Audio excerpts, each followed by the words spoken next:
Shri TP Ashraf Ali 6 minute. Sir, ഈ പുതുക്കിയ ബജറ്റിലെ ധനാഭ്യർത്ഥന ചർച്ചകളെ ഞാൻ പിന്തുണയ്ക്കുകയാണ് സർ.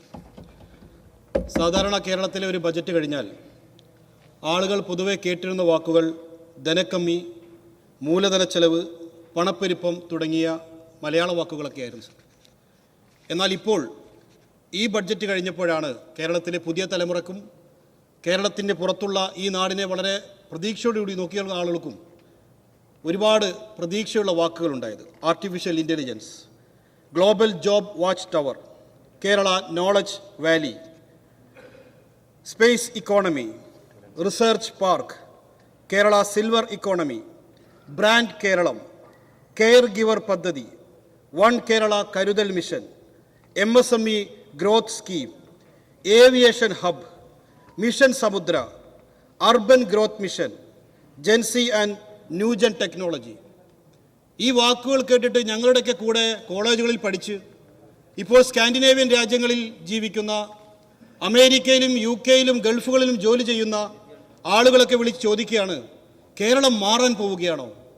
ഞങ്ങളൊക്കെ ഈ സ്കാൻഡിനേവിയൻ രാജ്യങ്ങൾ വിട്ട് കേരളത്തിലേക്ക് തിരികെ വരാൻ ആഗ്രഹിക്കുകയാണ്. അപ്പോൾ ഇങ്ങനെ ഒരു വിഷണറിയായ ഒരു ബഡ്ജറ്റ് കേരളത്തിൽ വരികയാണെങ്കിൽ തീർച്ചയായും ഞങ്ങളൊക്കെ കേരളത്തിലേക്ക് തിരിച്ചു വരുമെന്ന് ആളുകൾ പറയുന്ന, ലോകത്തിൻ്റെ അഷ്ടദിക്കുകളിൽ നിന്നും മലയാളികളെ അതുപോലെ തന്നെ ഇൻവെസ്റ്റേഴ്സിനെ കേരളത്തിലേക്ക് ക്ഷണിക്കുന്ന വളരെ ഫ്യൂച്ചറിസ്റ്റിക്കായ ഒരു ബജറ്റ് ഇത് തീർച്ചയായും കേരളത്തിൻ്റെ ഭാവിയിൽ ഏറ്റവും മികച്ച ഒരു ബജറ്റായി മാറിയിരിക്കുകയാണ് എന്നാണ് സർ എനിക്കിവിടെ സൂചിപ്പിക്കാനുള്ളത്. അതുപോലെ തന്നെ സാധാരണക്കാരനെ സംബന്ധിച്ചിടത്തോളം പ്രിയദർശിനിയും ഓപ്പറേഷൻ തൂഫാനും കേരളത്തിലെ സ്ത്രീകൾക്ക് ഇന്ന് ആഘോഷത്തിൻ്റെ രാവുകളാണ്, ആഘോഷത്തിൻ്റെ ദിനങ്ങളാണ്. കാരണം എന്താണ്? ഓപ്പറേഷൻ തൂഫാനിലൂടെ പല വിധത്തിലുള്ള മയക്കുമരുന്നിനടിമപ്പെട്ട തൻ്റെ മക്കളെയും ഭർത്താവിനെയും സഹോദരങ്ങളെയും പൊറുതികൾ മുട്ടിയ ഈ സ്ത്രീജനങ്ങൾ അവരിന്ന് ഈ വേട്ടയിലൂടെ സന്തോഷിക്കുകയാണ്. അതേപോലെ തന്നെ പ്രിയദർശിനി ബസ്സിലൂടെ യാത്ര ചെയ്ത് അവർ സന്തോഷിക്കുകയാണ്. ഇപ്പോൾ കേരളത്തിൽ ആകെ ഒരു പോസിറ്റീവ് വൈബ് വന്നിരിക്കുകയാണ്. കേരളത്തിലേക്ക് ജനങ്ങൾ വളരെ താല്പര്യപൂർവ്വം നോക്കുന്ന ഒരു സാഹചര്യം ഉണ്ടായിരിക്കുന്നു. ഇങ്ങനെ ഒരു ബജറ്റ് ഈ നാടിന് സമ്മാനിച്ച ധനകാര്യമന്ത്രി കൂടിയായ മുഖ്യമന്ത്രി ശ്രീ VD സതീശൻ അവരെ പ്രത്യേകമായി അഭിവാദ്യം ചെയ്യുകയാണ്. അതോടൊപ്പം തന്നെ ഒരു കാര്യം കൂടി സൂചിപ്പിക്കുകയാണ് സാർ, നികുതി പിരിവ് ശക്തമാക്കണം. വൻകിട കമ്പനികൾ അതുപോലെ തന്നെ ഈ നാടിന് നികുതി കൊടുക്കേണ്ട മറ്റു വൻകിടക്കാർ അവരിൽ നിന്ന് ശക്തമായ നികുതി പിരിവ് ഏർപ്പെടുത്തണം. ആ നികുതി പിരിവിലൂടെ ജനകീയമായ പ്രോജക്റ്റുകൾ ഇവിടെ ഇംപ്ലിമെൻ്റ് ചെയ്യാൻ കൂടി ശ്രമിക്കണം. സർ, 1961 മാർച്ച് 29 മുൻ മുഖ്യമന്ത്രി CH മുഹമ്മദ് കോയ കേരളത്തിൻ്റെ സഭയിൽ ധനാഭ്യർത്ഥന ചർച്ചകളുടെ കാര്യത്തിൽ പറഞ്ഞ ഒരു വാക്ക് ഞാൻ ഓർത്തു പോവുകയാണ് സർ. അദ്ദേഹം പറഞ്ഞത് ധനകാര്യമന്ത്രിക്ക് 2 ഹൃദയം വേണമെന്നാണ്. ഒന്ന് ഒരു മനുഷ്യഹൃദയം വേണം, മറ്റൊന്ന് ഒരു ശിലാഹൃദയവും വേണമെന്നാണ്. മനുഷ്യഹൃദയത്തിലൂടെ ജനങ്ങൾക്ക് ആവശ്യമായ പദ്ധതികൾ നടപ്പിലാക്കി ജനങ്ങളെ ചേർത്ത് പിടിക്കുമ്പോൾ തന്നെ ശിലാഹൃദയത്തിലൂടെ നികുതി പിരിക്കാൻ വേണ്ടിയുള്ള കർശനമായ നടപടി കൂടി ഉണ്ടായാൽ ഈ നാട് രക്ഷപ്പെടുമെന്ന് അദ്ദേഹം പറഞ്ഞതിനെ പതിറ്റാണ്ടുകൾക്ക് ശേഷവും ഞാൻ ഓർത്തെടുക്കുകയാണ് സാർ. നിരവധിയായ കോറി അതുപോലെ തന്നെ മണൽ, വിവിധങ്ങളായ ബ്ലാക്ക് പ്രവർത്തനങ്ങൾ നമ്മുടെ നാട്ടിൽ നടക്കുന്നുണ്ട്. അത് ഈ നാടിൻ്റെ വളർച്ചയ്ക്കും പുരോഗതിക്കും അനിവാര്യമായ മെറ്റീരിയൽസുകളാണ്. പക്ഷേ അവയൊക്കെ ലീഗലൈസ് ചെയ്ത് അതിലൂടെയൊക്കെ സ്റ്റേറ്റിന് വരുമാനം ഉണ്ടാകുന്ന വിധത്തിലേക്ക് അതിനെ മാറ്റിയെടുക്കണമെന്നൊരു അഭിപ്രായം കൂടി മുന്നോട്ട് വെക്കുകയാണ് സാർ. അടിസ്ഥാന വികസനത്തിൻ്റെ കാര്യത്തിൽ നമ്മൾ ശ്രദ്ധിക്കണം. നേരത്തെ ഇവിടെ അംഗങ്ങൾ സൂചിപ്പിച്ചു. അതുപോലെ തന്നെ ജീവനക്കാരുടെ കുറവുകൾ അവ പരിഹരിക്കണം. ആരോഗ്യ മേഖലയിൽ, റവന്യൂ മേഖലയിൽ, വിദ്യാഭ്യാസ മേഖലയിലൊക്കെ വലിയ ജീവനക്കാരുടെ ഷോർട്ടേജുകളുണ്ട്.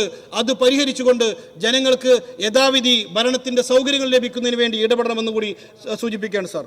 സാർ, ഇവിടുത്തെ പ്രതിപക്ഷം അവർ കഴിഞ്ഞ കാലം അവരുടെ ചെയ്തികൾ ഇപ്പോൾ ഈ സഭയിൽ വന്ന് പറയുമ്പോൾ പുറത്ത് പ്രസംഗിക്കുമ്പോഴൊക്കെ അവരെ തിരിഞ്ഞുകുത്തുകയാണ് സാർ.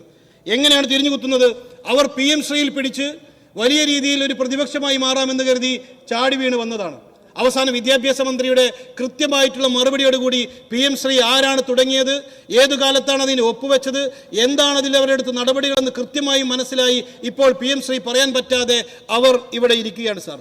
PM ശ്രീയിൽ ഈ ഇന്നത്തെ കേന്ദ്ര വിദ്യാഭ്യാസ മന്ത്രി കൂടി പറഞ്ഞു, അന്ന് ധർമ്മേന്ദ്ര പ്രധാൻ പറഞ്ഞത് കേരളം PM ശ്രീയിൽ ഒപ്പിട്ടതിന് കേരളത്തിൽ നിന്നുള്ള രാജ്യസഭാ MP ആയ ജോൺ ബ്രിട്ടാസിന്റെ പങ്ക് ഞാൻ വളരെയധികം ഇവിടെ പ്രശംസിക്കുകയാണ് എന്ന്. ആ വിധത്തിൽ ഇവിടെ മന്ത്രിസഭയെ കൂടി മറികടന്നുകൊണ്ട് ഇടനിലക്കാരെ വെച്ച് ഒപ്പിട്ട പദ്ധതിയാണ് PM ശ്രീ സാർ. അതുപോലെ തന്നെ ഇപ്പോൾ PMAY പിറകെയാണ്. PMAYയുടെ പിറകിൽ ഇവർ പറയുന്നത്, ഇവർ ഇപ്പോൾ പറയുകയാണ് എംബ്ലവും അതുപോലെ തന്നെ ഒന്നും വെക്കാൻ പാടില്ല, അത് ആത്മാഭിമാനത്തെ മുറിപ്പെടുത്തുമെന്നാണ്. ആത്മാഭിമാനത്തെ മുറിപ്പെടുത്തുന്ന ഒന്നും ചെയ്യരുത് എന്ന അഭിപ്രായം ഞങ്ങൾക്കുണ്ട് സാർ. ഇവിടുത്തെ മനുഷ്യൻ അഭിമാനത്തോടു കൂടി ജീവിക്കുക എന്ന്, ഹോണറബിൾ എക്സിസ്റ്റൻസ് എന്നുള്ള വലിയൊരു രാഷ്ട്രീയ മുദ്രാവാക്യം ഈ നാടിന് സമ്മാനിച്ച ഖായിദെ മില്ലത്ത് മുഹമ്മദ് ഇസ്മായിൽ സാഹിബിന്റെ പാർട്ടിയാണ് സാർ ഇന്ത്യൻ യൂണിയൻ മുസ്ലിം ലീഗ്. എന്നാൽ ഇവിടെ സംഭവിച്ചിട്ടുള്ളത് എന്താണ്? ഇവിടെ ഇതേ ഗവൺമെന്റ് തന്നെ 4/11/2023 കുടുംബശ്രീ മിഷൻ ഡയറക്ടർ കേരളത്തിലെ നഗരസഭാ സെക്രട്ടറിമാർക്കായി എഴുതിയ കത്തിൽ പറയുന്നുണ്ട്, കേന്ദ്ര നഗര വികസന മന്ത്രാലയം നൽകിയിട്ടുള്ള കൃത്യമായിട്ടുള്ള നിർദ്ദേശപ്രകാരം എല്ലാ എംബ്ലവും ഓരോരോ വീടുകളിൽ പതിക്കണമെന്ന്. ഇവിടെ ആരാണ് മനുഷ്യരുടെ അഭിമാനകരമായ ജീവിതത്തിന്റെ മുകളിൽ ഈ എംബ്ലം പതിക്കാൻ ഓർഡർ ഇട്ടത് എന്ന് ഇവർ പറയേണ്ടതുണ്ട്. ഞങ്ങൾ വയനാട്ടിൽ വീടുണ്ടാക്കി കൊടുത്തിട്ടുണ്ട്. മുസ്ലിം ലീഗ് ഉണ്ടാക്കി കൊടുത്ത വീടിൽ ഞങ്ങളൊരു എംബ്ലവും പതിച്ചിട്ടില്ല. ഞങ്ങൾ അവിടെ ഒരു തരത്തിലെ ഫോട്ടോയും വെച്ചിട്ടില്ല, ഒരു പേരും ഇട്ടിട്ടില്ല. ഞങ്ങളുടെ നേതാക്കന്മാർ പറഞ്ഞത് അവിടുത്തെ ആളുകളുടെ കയറി താമസത്തിന്റെ അന്ന് അതിനനുവദിച്ചുള്ള ദിവസങ്ങളിൽ ആരും അവിടേക്ക് പോകരുത്, ആ മനുഷ്യർക്ക് സ്വകാര്യതയുണ്ട്, അവരുടെ സ്വകാര്യതയെ മാനിക്കണമെന്നാണ്. ഞങ്ങൾ ആ രാഷ്ട്രീയത്തിന്റെ വക്താക്കളാണ്. ഇവിടെ നിലനിൽക്കുന്ന ഒരു കീഴ്വഴക്കത്തെ കുറിച്ച് പറഞ്ഞുകൊണ്ട് ഈ PM ശ്രീ ഉൾപ്പെടെയുള്ള കാര്യങ്ങൾ പറഞ്ഞുകൊണ്ട് അവർ ഇപ്പോൾ പ്രതിപക്ഷത്തെ എതിർക്കാൻ നോക്കുകയാണ്. കരിമണൽ ഖനനത്തിന്റെ കാര്യം പറഞ്ഞു, മുഖ്യമന്ത്രി വിശദീകരിച്ചതോടുകൂടി അതിൽ നിന്ന് അവർ പിന്നോട്ട് പോയി. KMML-ൽ ആദ്യം അത് കൊണ്ടുവന്നത് ഇവർ തന്നെയാണ്. വീര്യം കുറഞ്ഞ മദ്യം അതിന്റെയും ആദ്യ ഫയൽ തുടങ്ങിയത് അവരിൽ നിന്ന് തന്നെയാണ്. അങ്ങനെ ഓരോന്ന് പരിശോധിച്ച് നോക്കിയാൽ എല്ലാം ഇവർ തന്നെ ആണെന്ന് മനസ്സിലാക്കാൻ സാധിക്കും. ഇനി കേന്ദ്ര സർക്കാരിന്റെ പ്രതിനിധികളായി ഇവിടെ ഇരിക്കുന്നവരോടും കേന്ദ്ര സർക്കാരിന് പറയാനുള്ളത്, നിങ്ങൾ കേരളത്തിന് ഏതെങ്കിലും പണം നൽകുന്നത് അതൊരിക്കലും BJPയുടെ ഖജനാവിൽ നിന്നല്ല, ഞങ്ങൾ നൽകുന്ന നികുതി പണത്തിൽ നിന്ന് നിർബന്ധമായും ഈ നാടിന് നൽകേണ്ട പണമാണ്. അത് നൽകണമെങ്കിൽ എൻ്റെ തല എൻ്റെ ഫിഗർ എന്നത് വേണമെന്ന് പറയുന്നതൊക്കെ ഒരു മോശം ഏർപ്പാടാണ്. അതൊക്കെ അവസാനിപ്പിച്ച് ഈ നാടിനാവശ്യമായ പണം നൽകാൻ നിങ്ങൾ തയ്യാറാകണമെന്നാണ് എനിക്ക് സൂചിപ്പിക്കാനുള്ളത്. അതുപോലെ തന്നെ നീറ്റ് വിഷയവുമായി ബന്ധപ്പെട്ട് ഇവിടെ പ്രതിപക്ഷത്തിന്റെ ഇരിക്കുന്ന ആളുകൾ, അതുപോലെ തന്നെ BJPയുടെ അംഗങ്ങൾ പറഞ്ഞു നീറ്റ് പരീക്ഷയുമായി ബന്ധപ്പെടുന്ന ചരിത്രമൊക്കെ. നീറ്റ് പരീക്ഷ ഇവിടെ നിർത്തലാക്കി വീണ്ടും പരീക്ഷ നടത്തി നിരവധിയായ കുട്ടികൾ ആത്മഹത്യ ചെയ്ത്, അങ്ങനെയുള്ള ഒരു കേന്ദ്ര സർക്കാരിന്റെ പ്രതിനിധികൾ ഇവിടെ വന്നുകൊണ്ട് ഇവിടുത്തെ പരീക്ഷയുമായി ബന്ധപ്പെട്ടതിനെ ചേർത്ത് പറയുക എന്നുള്ളത് അത്യന്തം മോശമാണ്. നീറ്റ് പരീക്ഷയുമായി ബന്ധപ്പെട്ട് കേന്ദ്രമന്ത്രി ധർമ്മേന്ദ്ര പ്രധാൻ രാജിവെക്കണമെന്ന ആവശ്യമാണ് എനിക്ക് ഈ സഭയിൽ ഉന്നയിക്കാനുള്ളത്. ഒരു കാര്യം കൂടി സൂചിപ്പിച്ച് അവസാനിപ്പിക്കുകയാണ് സർ. കേന്ദ്ര ഗവൺമെന്റ് ഇപ്പോൾ നടപ്പിലാക്കുന്ന പൗരത്വ ഭേദഗതിയുമായി ബന്ധപ്പെട്ട ചെറിയ ചെറിയ നടപടികളുണ്ട്. ആ നടപടികളിലൂടെ അവർ ഇപ്പോൾ പിൻഡോറിലൂടെ പൗരത്വത്തെ ഉള്ളിലേക്ക് കടത്താനുള്ള ശ്രമമാണ് നടത്തുന്നത്. അവരിപ്പോൾ പാസ്പോർട്ട് ഒരു പൗരത്വ രേഖയല്ല എന്ന് പറഞ്ഞിരിക്കുന്നു സർ.